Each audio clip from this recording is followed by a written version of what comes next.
estamos con el entusiasmo de siempre y una temperatura de 35 grados que se anuncia para hoy día acá en la capital. Estamos con 18 grados 4 décimas, 66% de humedad relativa en el ambiente. Santiago tiene varios tacos a esta hora, Viña del Mar, Valparaíso también, pero mucho menos. Con 24 grados se matriculan en Valparaíso, Viña, Rancagua 33 grados, Curicó, Talca, Linares 33 grados para esta jornada según la Dirección Meteorológica de Chile. En Concepción se esperan 25 grados. Y nosotros queremos contarles que un estudio ha revelado que más de la mitad de los chilenos se informa de las noticias a través de los posts y comentarios de los amigos de su cuenta de Facebook. Sobre los desafíos del periodismo en las redes sociales trata un artículo de puroperiodismo.cl, publicación virtual de la Escuela de Periodismo de la Universidad Alberto Hurtado. Cambia el mundo, Universidad Alberto Hurtado. Dicho esto, estamos listos para presentar a nuestros contertulios de esta jornada, que son Javiera Olivares, militante de PC, presidenta del Colegio de Periodistas. ¿Sigue siendo presidenta y militante de PC? Sí, sigo haciendo ambas cosas. Buen día. ¿Sí? ¿Qué tal? ¿Cómo estás? Bien, bien. ¿Mucho taco, no? Un poquito, pero no tanto. Mucho calor. Venía como... ¿Sí? Ya empezó el calor, sí. Aquí estamos fresquitos por ahora. Aquí está rico, sí. Incluso vamos a animar la jornada con cafecito para quienes participan de la conversación. Guillermo Ramírez se quedó en un taco. Me contaba José Manuel Ruiz, que está con nosotros, presidente de la Juventud Demócrata Cristiana. Buenos días, ¿cómo está Sergio? ¿Cuándo eligen presidente de nuevo? ¿No? En abril, a fines de abril. Ya. O sea, con la directiva nacional. No, son separadas. La directiva nacional es en marzo. Ah, en marzo, ya. A fines de marzo y un mes después tenemos elecciones de la juventud. Ya. Bueno, y me queda un tiempo. ¿Tienen alguna voz los jóvenes en la directiva nacional o no? Sí, o sea, tenemos participación dentro de la directiva formalmente y del consejo. Las dos instancias máximas hay participación. Yo soy miembro de la directiva del partido. Pero tú llevas un periodo. Yo llevo un periodo, sí. ¿Sí? ¿Va a la reelección o no? No voy a la reelección. Dos cosas. Una, creo que uno cumple un periodo, y otra, yo creo que sobre todo hoy día es bueno ver rostros jóvenes dirigiendo las juventudes. De repente pasaba mucho tiempo que al límite de los 30 años, que es lo máximo que se puede ser parte de la juventud, habían presidente. Y yo creo que mientras uno pueda aportar a que más joven sea el presidente de la juventud y que tenga las capacidades y sea dirigente, mucho mejor. O sea, ¿ya cruzaste la barrera de los 30? No, pero voy a seguir aportando a la juventud como institución, pero ojalá, o sea, vienen candidatos que son hoy día menores de edad que yo, que tienen 25, 26 años, y eso yo creo que es positivo. Da una renovación positiva para convocar a chicos secundarios, universitarios. Yo tengo la impresión que la juventud de los partidos políticos no juegan el mismo rol o papel que antes de la irrupción, digamos, de los militares, del gobierno cívico-militar, en el poder, o me equivoco. ¿Ustedes qué percepción tienen? Porque ustedes no fueron protagonistas del 73 para atrás. No, ¿Javiera? Nacimos un poquito después. Yo creo que depende, fíjate, de la organización política, porque en el caso de la que me toca más cerca, nosotros tenemos una juventud bien activa, que hoy día tiene, que fue muy partícipe de todo lo que ocurrió el 2011, donde hubo una explosión social en que la juventud fue protagonista. Y yo creo que a partir de ese día hubo sí un cambio importante, que obviamente respondía a un proceso de acumulación, ¿no? De trabajo, de generaciones previas que también trabajaron desde el mundo universitario y secundario. Bueno, está lo que ocurrió en el pingüinazo del 2006, etcétera. Pero el 2011 sí fue me parece a mí, una explosión muy fuerte, distinta, y que lideraron los jóvenes. Yo creo que a partir de ese entonces, efectivamente se está recuperando un poco el protagonismo de los jóvenes en varias organizaciones políticas. Y entre ellas, por supuesto, la Juventud Comunista, yo creo que ha sido importante. Hoy día tiene parlamentarias, tiene, dirigentes en distintos espacios. Yo creo que eso es interesante y hay que fortalecerlo sin duda. Bueno, pero en gran medida no fue más bien una construcción desde el mundo social que desde las estructuras políticas lo que pasó en 2011. Sí, hay algo de eso. Yo creo que fue una explosión que tuvo mucho de sociedad civil, de pueblo, y que obviamente dentro de ese pueblo movilizado habían dirigentes que tenían y respondían a un trabajo militante. Pero evidentemente fue una cuestión, yo diría, social. Lo que pasa es que hay organizaciones políticas y hay partidos que tienen dentro de sus objetivos principales trabajar junto a ese pueblo movilizado, y naturalmente tienen dirigentes sociales, dirigentes sindicales y estudiantiles como parte de la militancia, ¿no? Me parece un poco que eso es lo que intentamos hacer desde el Partido Comunista. ¿Y en la Juventud Demócrata Cristiana? Yo siento que también hoy día las nuevas generaciones, José Manuel Ruiz, ante la crisis institucional, han buscado distintos espacios en lo social, en lo político, en la sociedad civil organizada para representarse. Y ahí efectivamente yo creo que hay un déficit en términos generales de la creencia en la institución política por parte de la juventud. Y eso es real, pero también siento, al igual que dice Javiera, que ha sido una oportunidad tremenda en términos de visibilizar liderazgo y también de una disputa, yo creo, cada día más horizontal. O sea, hoy día ser un movimiento político que tiene mucho tiempo con un movimiento que nace 1 o 2 años es una disputa de par a par, sobre todo en nuestras generaciones más jóvenes. Y yo creo que eso también es positivo, porque uno tiende a pensar que lo que viene en el futuro respecto de cómo representar los intereses de los ciudadanos en Chile y cómo perseguir el bien común tiene más que ver con cosas que todavía están por pasar que cosas que pasaron. O sea, yo creo que la organización política en el futuro tiene que ver con nuevas conformaciones, con cuestionamientos a lo que hoy día se viene haciendo, que con tradiciones más bien políticas de antaño. Ahora, hay un fenómeno que a mí me llamó la atención. Yo tengo el privilegio de ser profesor de periodismo en la Universidad de Chile, entonces estoy muy cerca de las nuevas generaciones. Muchos me dicen, oye, tu aporte es muy importante. Yo creo que lo que me aportan los jóvenes es mucho más rico. Por ejemplo, para entender qué pasó con los movimientos juveniles, digamos, a partir del 2001, el mochilazo, después vino el 2006, 2011, en fin, incluido el movimiento de los pingüinos, en que los jóvenes secundarios y universitarios nunca delegaron todo el poder en sus dirigentes. Ellos los elegían democráticamente, pero el poder residía en la asamblea. O sea, los dirigentes iban, conversaban, establecían ciertos puntos de encuentro, pero ellos no establecían acuerdos. Iban a la asamblea y en la asamblea se decidía si se aceptaba o no se aceptaba, digamos, la oferta o la posición de la contraparte.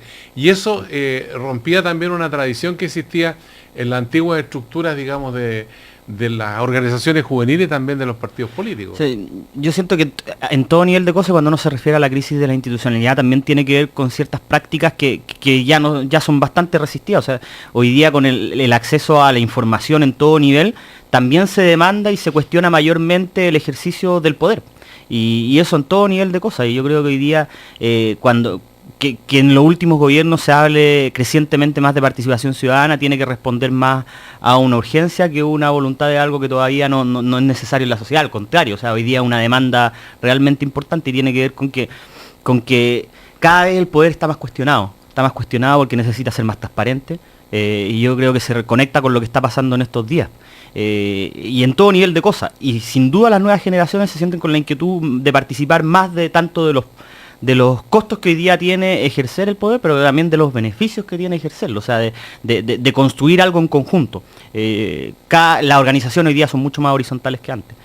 Ahora, esa metodología, digamos, de elegir, por ejemplo, por zona, por regiones representantes que van a otra instancia, y de ahí se generan los dirigentes nacionales en distintas colectividades políticas, es una modalidad que ya está perdiendo mucha fuerza. La gente quiere elegir directamente el militante de Punta Arenas, que de estar presente con su voto y que su voto vaya directamente a quien lo va a representar y no elegir un delegado que lo represente. Sí, yo creo que finalmente todo esto que comentamos aquí se enmarca en lo que para mi gusto es finalmente un cambio, yo quisiera pensar, de ciclo histórico en Chile. O sea, yo creo que hoy día todo esto que conversamos, la posibilidad de participar, la posibilidad de que existan constantemente discusiones asamblearias que debatan respecto de cómo queremos hacer política en lo sindical, en lo estudiantil, en lo nacional también, ¿por qué no?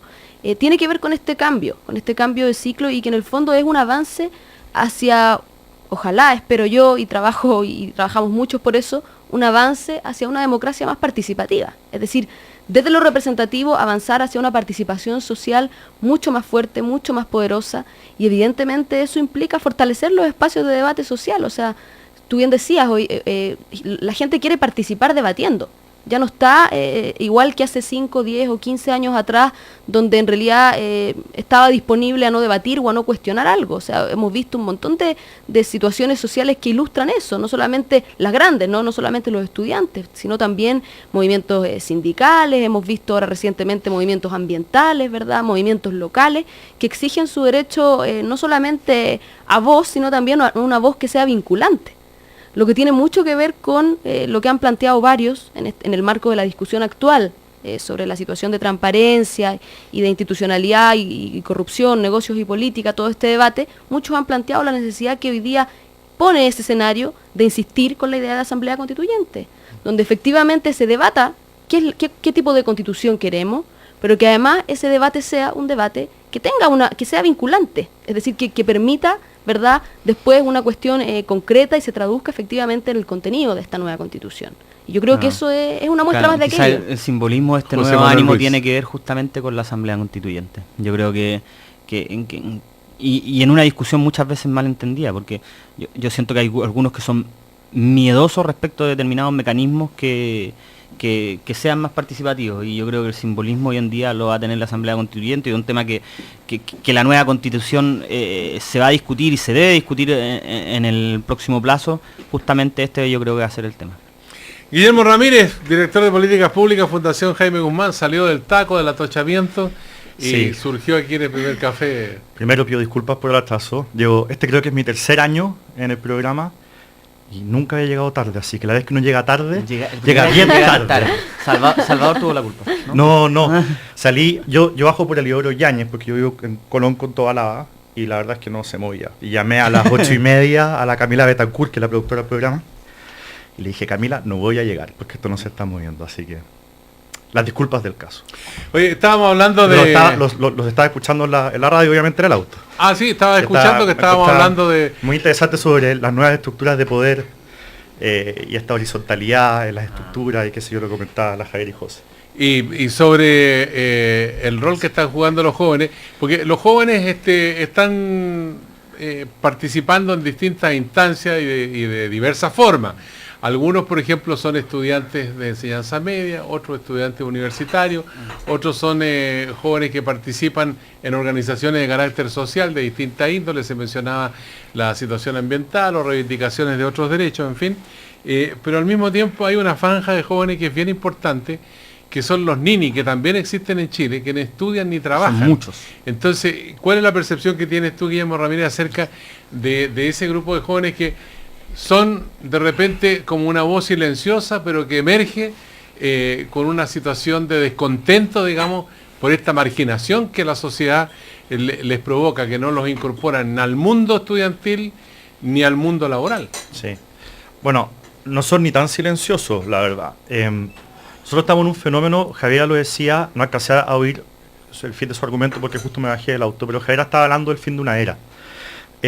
Y yo estoy de acuerdo con eso, y yo creo que eso tiene que ver mucho con las redes sociales, y es un fenómeno global, no un tema chileno. Si uno ve, por ejemplo, la primavera árabe, si uno ve, por ejemplo, las manifestaciones estudiantiles en Chile y también en Venezuela, si uno ve hoy día algo que era raro en Estados Unidos, que han habido manifestaciones en la calle por la violencia de la policía, por los derechos de los afroamericanos, esas cosas antes no ocurrían, los ocupas en Europa.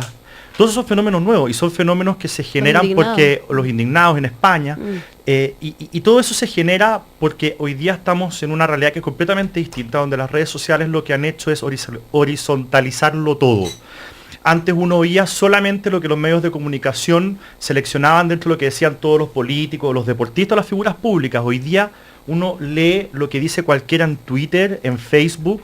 Las noticias vuelan mucho más rápido de lo que pueden reaccionar la televisión, la radio, las mismas páginas web de los noticiarios. Hoy día uno está a un clic de distancia de hablarle a un senador. O sea, hoy día yo puedo por Twitter agarrar y decirle algo directamente al senador Fulvio Rossi, que es del PS, yo soy de la Alianza, jamás tendría la posibilidad de dialogar con él, y hoy día lo hago en 30 segundos. Entonces eso horizontaliza todo, absolutamente todo. Y eso va a significar, yo creo que está ocurriendo en todo el mundo, que va a haber un cambio en la forma en que se lidera, y estamos en esa crisis. en una crisis en que antes el liderazgo mostraba soluciones. Hoy día lo que se pide el liderazgo es que muestre bien el problema y que luego la gente participando encuentre las soluciones. Hoy día el liderazgo es más movilizar que dirigir. Entonces yo la verdad es que creo que estamos efectivamente, como decía Javier, entrando en un ciclo nuevo, que yo veo que está haciendo crisis en todo el mundo, los políticos están desconcertados en todas partes. Vean lo que apareció antes de ayer en el diario El País de España sobre se acabó el bipartidismo en España. Hoy día hay dos partidos que son igualmente fuertes que el Partido Popular y el PSOE, uno de derecha y otro de izquierda.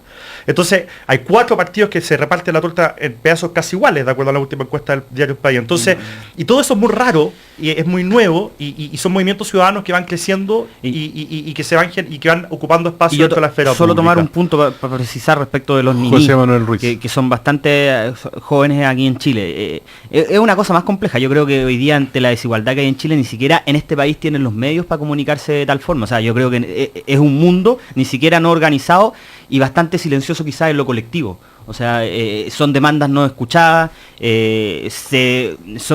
tienen problemas hoy día, o sea, no es solo no estudiar, no trabajar, sino que en determinada edad, ni siquiera tener previsión de salud porque ya uno deja de ser carga. O sea, es un problema gigantesco.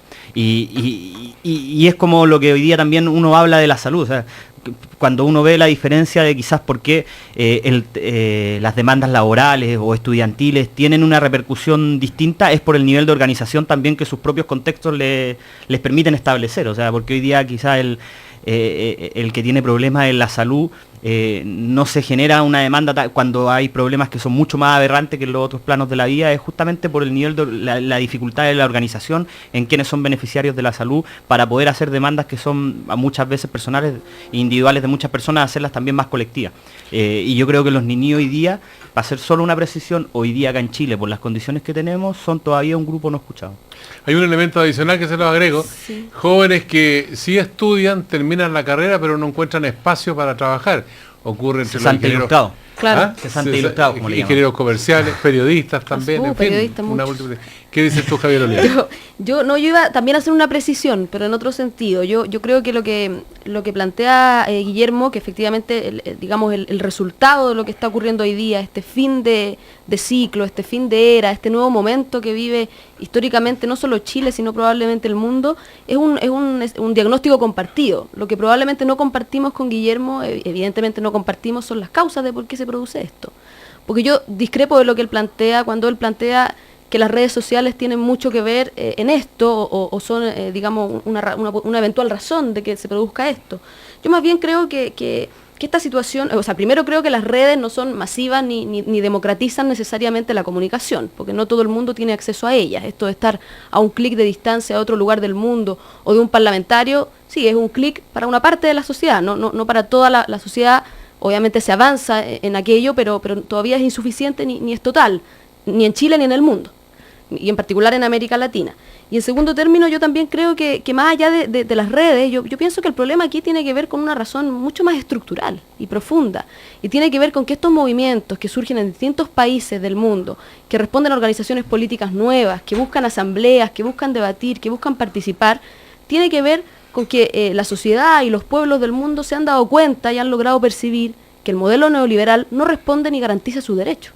Y entonces, ante esa, digamos, claridad, las organizaciones del mundo y el pueblo de los distintos países del mundo decide organizarse, y decide opinar, y decide indignarse, y decide articularse y generar movilizaciones masivas, coordinadas por redes y coordinadas personalmente también, dependiendo de dónde se produzca. Es decir, tiene que ver, en el fondo, con el agotamiento, creo yo, de un modelo que hoy día no ha dado respuesta a, por ejemplo, a problemáticas como la pobreza, como la equidad, como la garantía de derechos básicos.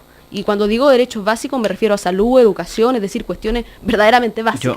Yo ahí no estoy de acuerdo. Yo creo que tal como se ha hablado en mucho tiempo, nosotros en el mundo hemos estado viviendo lo que es un péndulo ideológico. En su momento fueron otros extremismos otras ideologías extremas las que permitieron que la gente se movilizara frente a la opresión, frente a la falta de libertad y falta de derechos. Y yo creo que hoy día efectivamente es en muchos países que el excesivo capitalismo es el que corrompe en definitiva el tejido social y el que exige a cada ciudadano organizarse para exigir más derechos. Pero también en otros países como Venezuela o como Cuba no es precisamente el neoliberalismo el que incita a la organización justamente en los jóvenes faltos de derechos, sino que es otro tipo de ideología del tema, llevada al gobierno. Hoy día en Venezuela, justamente jóvenes como nosotros, el año pasado se empezaron, hace ya casi un año, a movilizar, varios han fallecido en movilizaciones a manos de policías, de fuerzas policiales que son parte del Estado, que deberían proteger a la ciudadanía. De la Guardia Bolivariana, famosa. Yo creo que acá hay que tener ojo y cuidado. No es una o sea, son las ideologías llevadas al extremo las que en definitiva corrompen el tejido social y las que coartan derechos. Lo que pasa es que ahí estamos Javier mezclando Olivares. peras con manzanas, porque en el fondo la situación de Venezuela, y podemos analizar muchas otras situaciones particulares de países, pero ya que mencionas Venezuela, son situaciones evidentemente polarizadas. O sea, tú tienes, así como tienes jóvenes organizándose porque están en contra de lo que es el gobierno, entre subrayado, digamos, el gobierno democráticamente electo de Maduro, porque nos guste o no, es un gobierno que fue electo por la urna. Para terminar, José. Así como hay jóvenes que se organizan porque no les parece este gobierno, porque no les gusta tal o cual medida, porque no se sienten conformes, están en su legítimo derecho a movilizarse, también hay jóvenes que se organizan en apoyo, hay consejos populares, o sea, si hay un país que tiene alta participación social, es Venezuela, y hay consejos populares, y los municipios debaten incluso su presupuesto, digamos, cómo debatir su presupuesto a través de sus organizaciones vecinales, etcétera. Pero me parece que el caso de Venezuela evidentemente ilustra una polarización ideológica que genera confrontación, eso es obvio, está a la vista. Pero lo que yo trato de decir es que el modelo neoliberal globalizado, sino el modelo neoliberal no es la extrema ideológica de un país, es una globalización de la transnacionalización de las empresas y del gran capital. Y en su momento el totalitarismo de izquierda también lo era, y triunfó en definitiva la democracia. Y yo creo que hoy día hay algunos países que no han salido de ese triunfó problema. la democracia neoliberal, José. Ahí está el problema, desgraciadamente. Y eso es lo que hoy día, más allá de las críticas que se puede hacer a lo que fue la Unión Soviética, la experiencia socialista de Europa Oriental, que podemos dar esa discusión, que creo que también es otra discusión, lo que a mí me parece importante es clarificar que hoy día lo que está cayendo claramente en una crítica severa en todo el mundo son las democracias neoliberales, democracias que no garantizan derechos. Guillermo Ramírez. No, yo lo que creo es que Javiera confunde la adhesión a causas a la adhesión a un cambio total del sistema. O sea, yo entiendo que un estudiante pueda salir a la calle a pedir ciertos derechos que él considera que tiene en materia de educación, y que otra gente pueda salir por otras causas, y eso es legítimo y eso es bueno, y ojalá que en todo el mundo se pudiese hacer. Pero eso no significa que uno quiere derribarlo todo y volver a empezar. Yo creo que el modelo que Javiera critica es un modelo que ha traído desarrollo, que ha disminuido la pobreza de manera brutal, y es un modelo en que la principal falla está dada por la ética de las personas, y eso es algo que se habla muy poco, porque es un modelo que al final apela a la libertad de las personas, y las personas pueden hacer mal uso de su libertad. El problema del caso Penta, o el problema del caso de la sociedad del hijo de la presidenta, no es un problema del modelo, es un problema ético. Las personas que se comportan bien con principios morales estrictos y que se conducen bien en su vida, lo hacen bien en cualquier sistema. Más estricto, menos estricto, más relajado, menos relajado. Entonces, cuando nosotros tenemos un problema de esa naturaleza, y aquí se ha hablado muy poco, en el fondo de cuál es el nivel de ética con el que nosotros nos estamos conduciendo en nuestra vida. Y el sistema, obviamente que esto explota en un sistema más neoliberal, porque el sistema neoliberal entrega todas esas libertades. Y al final... Pero el sistema neoliberal y un sistema republicano se condice con los principios. O sea, es obvio, pues sí, es un sistema que está basado en la libertad de las personas, donde en materia política defiende la democracia, en el mercado, el libre mercado. Lo republicano es libertad, igualdad, fraternidad. Eso es el sentido de los republicanos. Sí, de acuerdo. El sentido tradicional, claro, de la Revolución Sí, de Francesa. acuerdo. Ahora, pero es que, a ver, esto puede ser un tema súper profundo, pero lo que yo quiero resaltar, lo que yo quiero recalcar, es que uno no debe confundir la adhesión a causas particulares a una demolición completa del sistema. Yo creo que parte, y lo he dicho acá en este programa 1000 veces, cosas que yo le reconozco a este gobierno es que ha puesto temas en el tapete que son importantes. Un error que yo le achaco a este gobierno es que sobreestimó las demandas ciudadanas y creía que había que cambiarlo todo. Y yo creo que parte del rechazo al gobierno, que partió muy bien evaluado y hoy día está muy mal evaluado en solo un año, y hoy día se cumple justo un año desde que asumió la presidenta, tiene que ver con que sobrereaccionaron. Yo creo que ese es un mal diagnóstico, no es lo que la gente pide. La gente pide más derechos, obviamente, pide más oportunidades, obviamente, pide mejor educación, obviamente, pero no creo que pidan que se demuela todo y se empiece a construir de nuevo. Y yo creo que, para terminar, uno no debe jugar con cosas que no tienen repuestos. Y cuando hay algunos políticos que lo que hacen es tratar de causar la mayor cantidad de desconfianza en las instituciones justamente con el objetivo de intentar reconstruirlas, se están haciendo un daño muy grande. Y yo creo que eso es jugar con fuego y nos termina haciendo mal a todos. ¿Qué les parece si seguimos conversando dentro de un momento? Porque llegó el instante de la pausa, donde hay una invitación a navegar en tu nueva tablet Acer W1 con Windows 8, mientras escuchas a tus grupos favoritos de Lollapalooza. Incluye 1 TB de almacenamiento gratis en OneDrive. Acer Windows 8 trabaja mejor y te divierte más. Acer, auspiciador oficial de Lollapalooza. Volvemos en un instante para este primer café, una nueva mañana en cooperativa, para hablar de la contingencia, la coyuntura que también demanda opiniones de los jóvenes. Guillermo Ramírez, José Manuel Ruiz y Javiera Olivares. Primer café, una nueva mañana en cooperativa. Ahora tiene la palabra sonora Marcos Concha.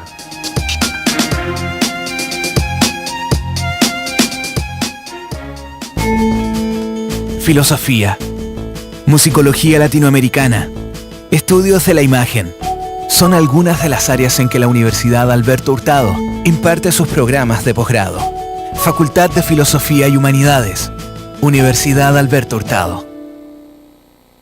El verdadero nombre de Jack White es John Anthony Gillis. El apellido White lo optó cuando se casó con Meg White, con quien formó The White Stripes. ¿Y esto cómo lo sé? Porque estoy navegando en mi nueva tablet Acer W1 con Windows 8 mientras escucho mis grupos favoritos de Lollapalooza. En Acer pensamos que las cosas no solo se dicen, se hacen. Haz que la música se escuche en tu tablet Acer W1 con Windows 8 y que incluye 1 TB de almacenamiento gratis en OneDrive. Acer Windows 8, trabaja mejor y diviértete más. Acer, auspiciador oficial de Lollapalooza. Administración de empresas, economía, gestión de personas, responsabilidad social empresarial. Son algunas de las áreas en que la Universidad Alberto Hurtado imparte sus programas de posgrado y educación continua. Facultad de Economía y Negocios, Universidad Alberto Hurtado.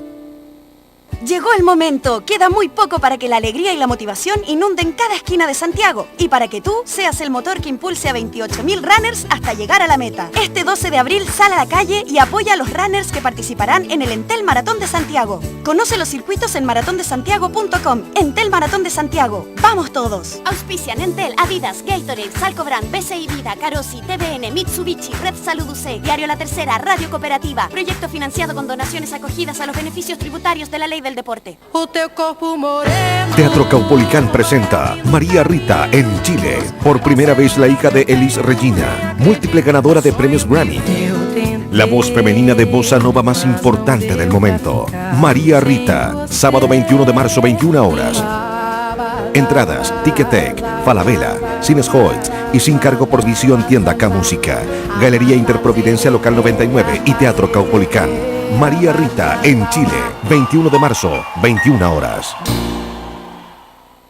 Vive un verano de película y ven a disfrutar gratis y en familia del 9º Festival Cine Chilectra, el único ciclo de cine sostenible que mide y neutraliza su huella de carbono. Acompáñanos en más de 50 funciones con palomitas y bebidas de regalo durante todos los fines de semana del verano, a las 21 horas, en las multicanchas de tu barrio iluminadas por Chilectra. Encuentra la cartelera, fechas y direcciones en chilectra.cl. Te esperamos. Invitan Chilectra, La Cuarta y Radio Cooperativa.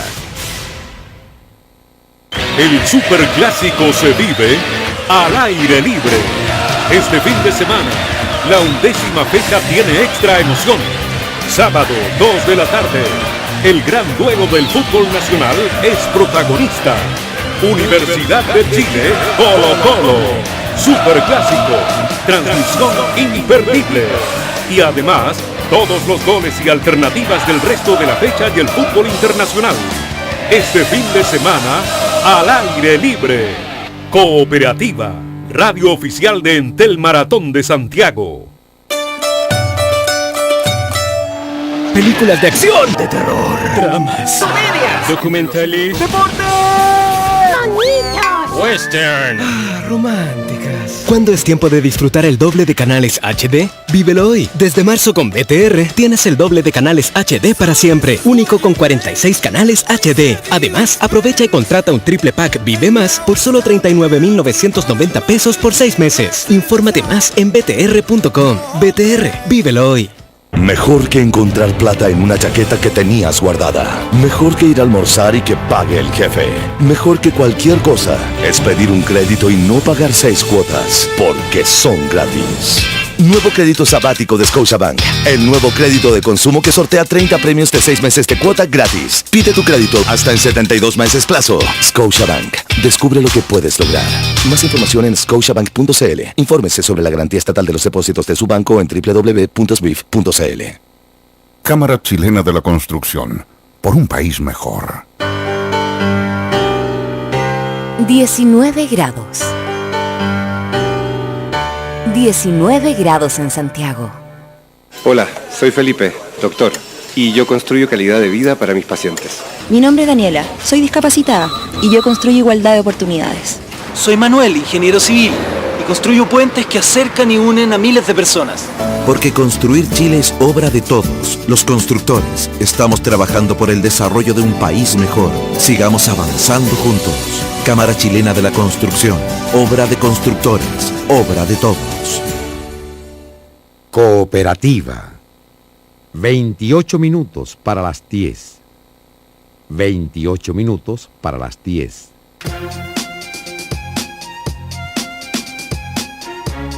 La buena costumbre de reunirnos a conversar de Chile y el mundo continúa en Cooperativa, el primer café.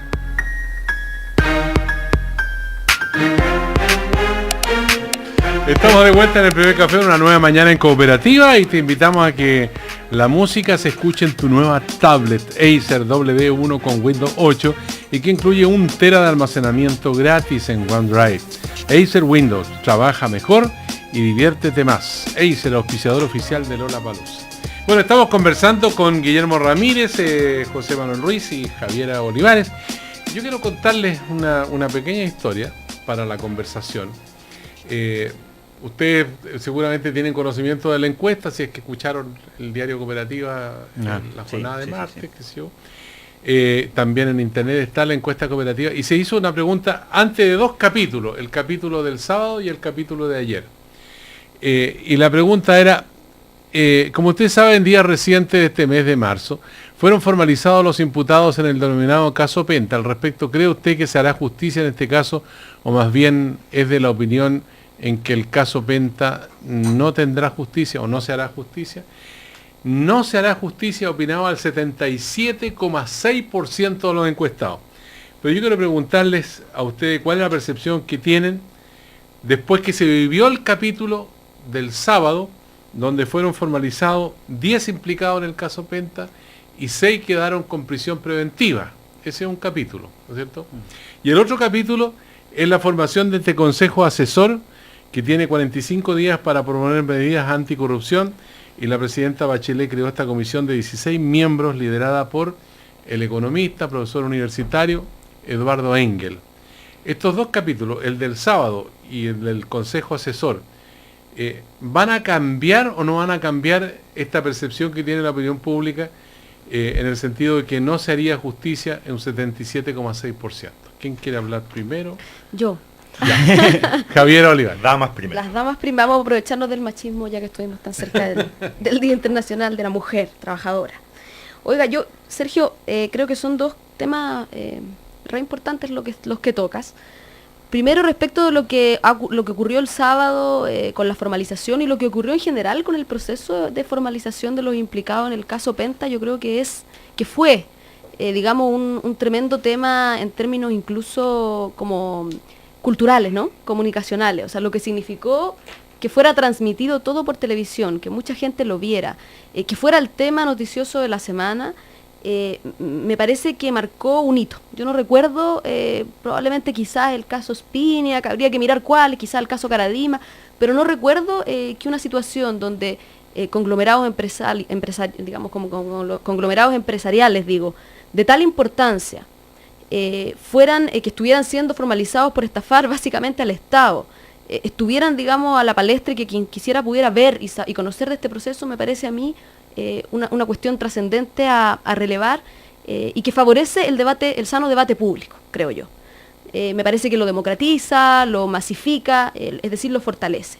Y lo interesante de esto, además, un poco vinculándolo a la conversación que teníamos antes respecto del modelo neoliberal y de mi crítica hacia el modelo per se, porque a diferencia de Guillermo, yo creo que este modelo sí, digamos, instala valores, y que son los valores del mercado, y allí el problema, justamente no permite libertad para escoger valores, sino más bien instala ciertas ideas de éxitos y de valorizaciones que tienen que ver justamente con el exitismo mercantil, y que tienen que ver finalmente con que a veces este exitismo incluso ampara, o podría eventualmente amparar, situaciones, digamos, reñidas con la ley o con otros valores. Para ser más exacta, en el caso Penta, el conglomerado que está siendo puesto en tela de juicio aquí es, ¿verdad?, un conglomerado empresarial que se hizo de su patrimonio en plena dictadura. Cuando el Estado decide privatizar, en ese momento el Estado, ¿verdad?, bajo el régimen militar, cívico-militar, decide privatizar empresas estratégicas y aquellas de esa manera son entregadas a distintos sectores, en este caso a lo que después sería Penta, ¿no? Entonces me parece que ahí se juntan varias cosas justamente que aluden a la crítica al modelo, justamente que aluden a la necesidad de transparentar quienes hoy día están cometiendo este tipo de ilícitos, ¿verdad?, entre comillas, de cuello y corbata, como se suele llamar. Y para terminar muy brevemente respecto de lo segundo que planteaba Sergio, en torno a este consejo asesor y ¿verdad?, y las distintas cuestiones que se han planteado para enfrentar los distintos casos de corrupción, incluido también el caso Cabal, que por supuesto no se puede obviar en todo esto. Yo quisiera valorar, ¿verdad?, lo que se planteó ayer en La Moneda en torno, por ejemplo, a medidas bien concretas, como por ejemplo que quienes ostentan cargos de carácter público y están involucrados en ilícitos, deben tener, digamos, debe haber una reforma constitucional que permita que ellos efectivamente pierdan el cargo por el cual fueron popularmente electos. Lo que sí creo que el Consejo Asesor pudo haber incorporado, ¿verdad?, integrantes del mundo social, del mundo de los trabajadores, no los incorpora, por lo tanto yo espero que ese Consejo, si va a proponer un debate en esta materia, abra efectivamente audiencias y reciba propuestas de carácter social y del mundo de los trabajadores y estudiantes, entre otros. José Manuel Ruiz. Yo sé, Sergio, y todavía no puedo ser tan optimista. Me cuesta en verdad pensar de que... Yo creo que se han dado pasos en el sentido correcto, pero me cuesta pensar de que va a ser fácil salir de esto. Y yo creo que es necesario reconocer el problema tal como es y no aminorarlo en ningún momento. Yo creo que sin duda ayuda todo como se ha dado el juicio y lo público que ha sido, bueno, y también la sensación que hay de que al menos va por el camino correcto. Ayuda a la comisión que se creó, el Consejo Asesor, que va a generar esta propuesta o elementos que contribuyan a la probidad. Yo también sumaría un elemento que pasó en estos días. Recordemos que también fue formalizado un senador, y que es bien llamativo. O sea, sin duda es algo que no es bueno para... O sea, es bueno que suceda dado que está en proceso de juicio y que se siga el conducto regular independiente sea una autoridad, pero no es bueno que haya un senador formalizado y que esté en investigación por la cosa que está. También hay otros parlamentarios que lo están, entonces yo me cuesta todavía ser un poco optimista. Yo creo que en esto hay que ser lo más riguroso que se pueda. Yo creo que sí hay esperanza en términos de que de esta a largo plazo se pueda salir, pero a mí no me gustaría que quedara la sensación al final del día, después de un mes, 2 meses, de que esto se condujo por el camino rápido. Yo creo que estos tipos de momentos, cuando hay crisis, hay que resolverlos justamente con todo lo que implique, aun cuán doloroso sea. Y todos tienen que poner de su parte. Coaliciones políticas, empresariado. A mí, por ejemplo, y lo puse ayer en un Twitter, algunos me criticaron, a mí me hubiese gustado ver empresarios en el Consejo Asesor que presentaron ayer. Yo siento que la ética exigible a lo público hoy día y que está muy en entredicho también debe ser con la misma rigurosidad exigible al mundo privado. A mí una de las cosas que más me llama la atención es que estos casos recientes, por ejemplo, de Penta, se den después de todo lo que fue la colusión de las farmacias, de lo que fue la colusión de los pollos, de que fue el tema de la Polar. O sea, acá hay una cuestión cultural. de cierta impunidad respecto de la posición de poder que hay algunas personas, que tienen algunas personas y que sienten que pueden hacer cosas y hacerlas libremente, independiente que otros hayan sido juzgados. No sé si pensarán que no los van a pillar, o que lo que están haciendo no es tan malo, o que si es malo no los van a sancionar finalmente. Y yo creo que eso, para que se acabe, justamente tienen que haber golpes de timón fuerte, que yo siento que todavía falta para aquello. Yo simplemente... Guillermo Ramírez. De nuevo, el tema del ataque al mercado que hace Javier, yo obviamente no lo comparto.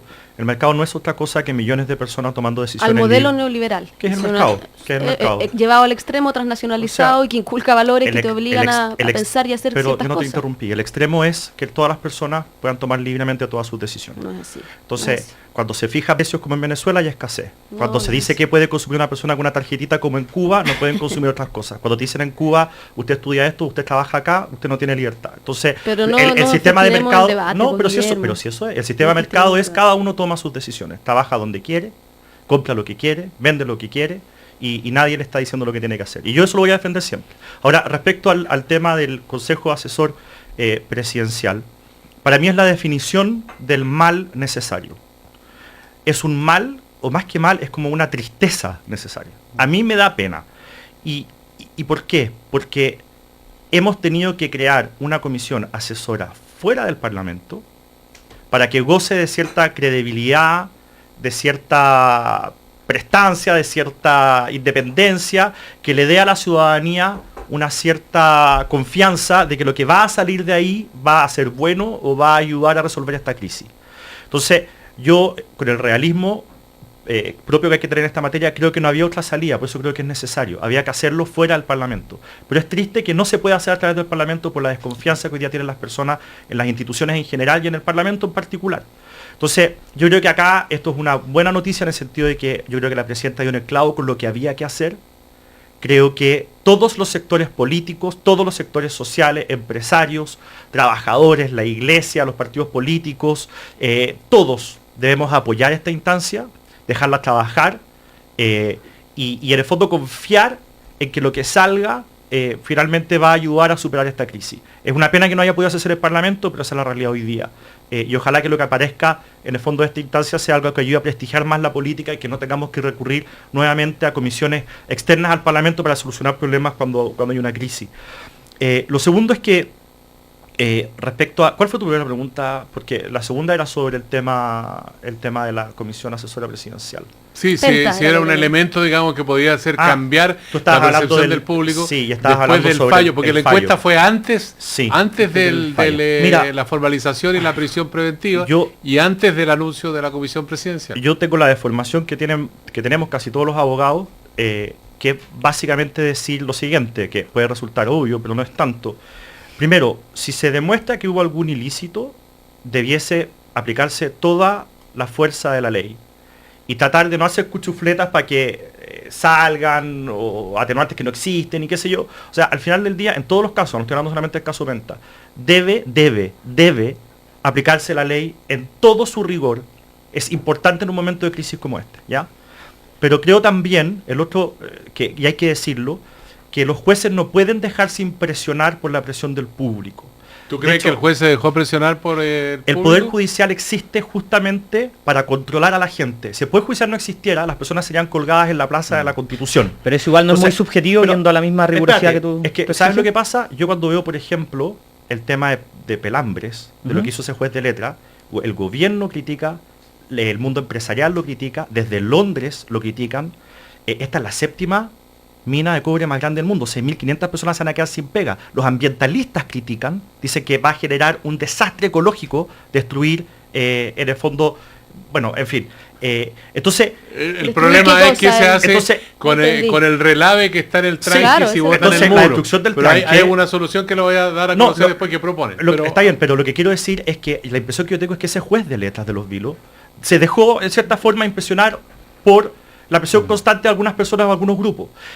Aquí, en el tema de la prisión preventiva, la gente tiene que saber esto. Las medidas cautelares, es decir, en este caso la prisión preventiva en los tratados internacionales y en la legislación chilena, tiene que ser la última de las medidas. Si usted puede lograr el mismo efecto con otra medida cautelar, usted tiene la obligación como juez de aplicarlo. Yo me pregunto, ¿qué cosa no se hubiese logrado con la prisión, con el arresto domiciliario, diurno y nocturno, con gente de gendarmería en la casa de estas personas que no puedan salir, que se logra con la prisión preventiva. La prisión preventiva es para casos, por ejemplo, en que una persona está acusada de, no sé, matar a su señora. No, si esa persona tiene arresto domiciliario, los hijos están en peligro. Por lo tanto, se justifica la prisión preventiva. O sea, cometió una injusticia el juez, eso dice. O sea, lo que el juez lo que hace, en mi opinión, y yo sé que esto es debatible y la Corte de Apelaciones el viernes lo va a resolver, pero en mi opinión, desde la perspectiva de abogado, es que la prisión preventiva no se justifica porque debe ser la última medida y no hay nada que el arresto domiciliario, por ejemplo, por dar un ejemplo, no hubiese conseguido que en este caso la prisión preventiva sí consiga. Entonces, yo tengo la impresión de que en cierta forma el juez intentó dar una señal. ¿Es debatible o no si la señal es buena o mala? Yo creo que la señal es buena, pero los jueces no están para dar señales, los jueces están para aplicar la ley. Entonces a mí eso me preocupa. Hay que ver lo que ocurre finalmente con la Corte de Apelaciones. Yo entiendo que esto es algo debatible. Ha estado lleno de columnas editoriales desde el sábado hasta hoy día respecto a este tema. Han habido debates interesantísimos en la radio de gente que no está vinculada al mundo político y que tiene ambas posiciones, las dos muy legítimas. Pero lo que yo creo es que hay que tener cuidado cuando estamos frente a un caso que es de alta connotación pública, que está siendo transmitido en directo, porque al final del día los jueces son personas que sienten la presión y uno tiene que tratar también de resguardar la labor judicial. Yo no estoy haciendo aquí una crítica al juez, estoy diciendo que yo disiento de cuál fue su criterio. Ya, ahora José Manuel Rey, ¿va a cambiar la percepción de la gente de este 70% que antes de la formalización y antes de la comisión pensaba más de un 70% que no se iba a hacer justicia? Yo creo que no creo que cambie, yo creo que nos va a costar mucho que esa sensación cambie. Yo siento que veníamos en un camino ya complejo de legitimidad de la política, que esto lo acrecienta impresionantemente. Yo por eso decía, soy muy poco optimista a que estas cosas que hoy día están sucediendo, si bien son cosas necesarias, que contribuyen, tiendan a cambiar la percepción de la ciudadanía. Y es lo más complejo yo creo. Es lo que va a costar revertir efectivamente que la gente crea que estas cosas a futuro no se pueden volver a ocurrir, que crea que no todos los políticos son corruptos, que crea que en definitiva el tema de la política goza de probidad. Ahora con respecto a la comisión específicamente, bueno, aquí se ha dicho que faltarían representantes a lo mejor del mundo social, del mundo empresarial, pero más allá de quienes faltan, porque hay mucha gente que se podría incorporar a esta comisión, pero la comisión sería interminable. Pero ¿hay alguien que sobre en la comisión, por ejemplo, de los que están convocados? No, está buena la comisión, creo yo. A mí me parece que lo que hizo el gobierno, la presidenta, fue tratar de representar a los más diversos sectores. Ahora, si tú me preguntas, me apuras, y aquí digo porque me estás apurando, me estás presionando.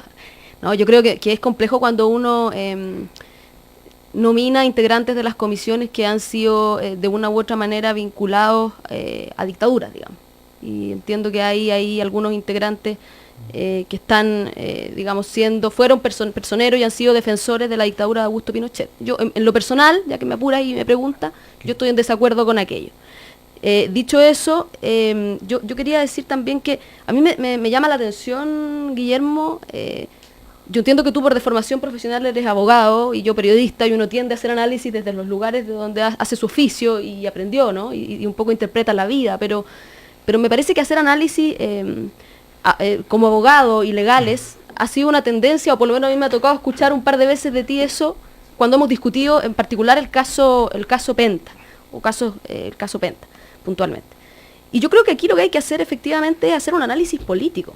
Aquí creo que hemos compartido algo los tres, y que hemos dicho aquí hay una crisis, se está generando una crisis para mi gusto, de una manera de hacer política. Otros llaman de la política. Yo prefiero decir de una manera de hacer política, porque lo dije la última vez que vine a este café, de que hay distintas maneras de hacer política. Política social, política gremial, sindical, estudiantil. Esta es una manera de hacer política. Para mi gusto, muy asociada a lo que ha implicado este modelo. Pero entonces hay que hacer aquí un análisis político. Y el análisis político es que todo lo que está ocurriendo con el desprestigio de la política, una de las maneras de confrontarlo, creo yo, es efectivamente generar aquí no solo sanciones ejemplificadoras, sino también un debate amplio y social respecto al tema.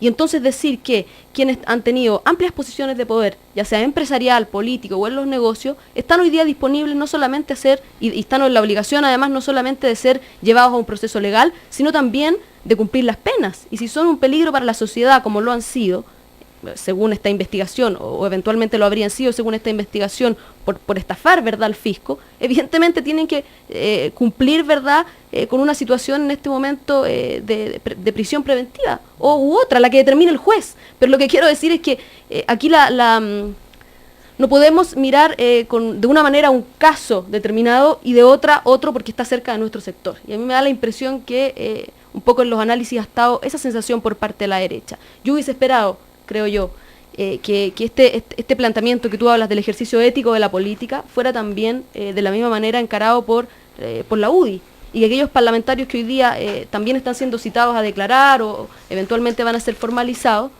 también den un paso al costado, eventualmente puedan congelar militancia, eventualmente incluso puedan dejar posiciones de dirección en el partido. Yo respecto a lo que decía Guillermo delante, José Manuel Ruiz.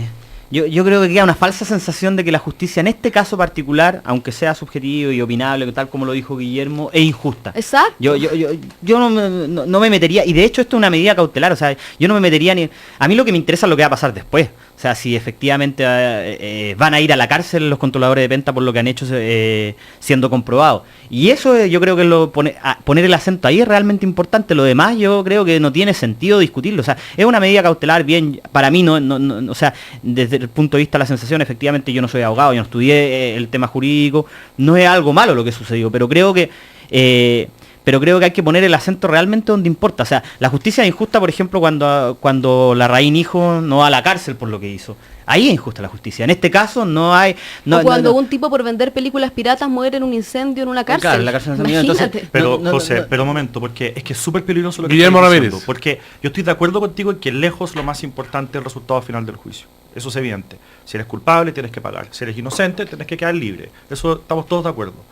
Pero lo que ocurre entre medio, que en este caso de las medidas cautelares, es toda la diferencia entre un buen sistema judicial o un país democrático con instituciones sólidas y uno que no lo es. Pero tú mismo, por ejemplo, tú, Guillermo, espérate, no, ahí solamente, pero Guillermo, ahí solamente para hacerte un punto. Mira, tú mismo fuiste bien claro en que esto es bastante opinable desde el punto de vista y hay argumentos a favor y argumentos en contra que son válidos. Por eso que para ti no es tan relevante la discusión es lo más relevante, es tan importante. Pero Guillermo, déjame explicarme, justamente para mí no lo es.